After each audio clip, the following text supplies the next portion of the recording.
આજે રાજ્યની 31 નગરપાલિકામાં 44.05 કરોડના ખર્ચે સિટી સિવિક સેન્ટર શરૂ કરાયા છે, ત્યારે મુખ્યમંત્રીએ બોટાદ નગરપાલિકા ખાતે વર્ચ્યુઅલી જોડાઈ સિટી સિવિક સેન્ટરનું લોકાર્પણ કર્યું હતું। આ અવસરે વિધાનસભા નાયબ મુખ્ય દંડક જગદીશ મકવાણા ખાસ ઉપસ્થિત રહ્યા હતા। આ સિટી સિવિક સેન્ટર શરૂ કરાતા હવે નગરપાલિકાના કામકાજ એક જ સ્થળ પર થશે અને લોકોને કામકાજ માટે અલગ અલગ વિભાગમાં જવાની જરૂર રહેશે નહીં।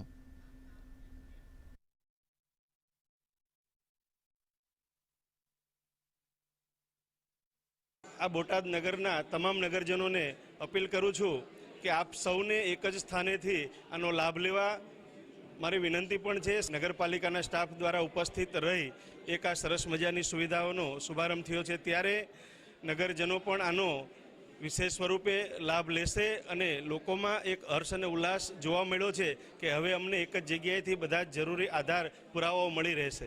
મિલકત વેરો હોય, વ્યવસાય વેરો હોય, અનેક પ્રકારે એના હોલ કે બુક કરાવવા હોય કે કોઈ લાયસન્સ મેળવવા હોય કે ટેક્સીસ ભરવા હોય તો એક જ રૂમની અંદર, એક જ સેન્ટરની અંદર આ બધી જ સુવિધાઓ હવેથી એને ઉપલબ્ધ થશે।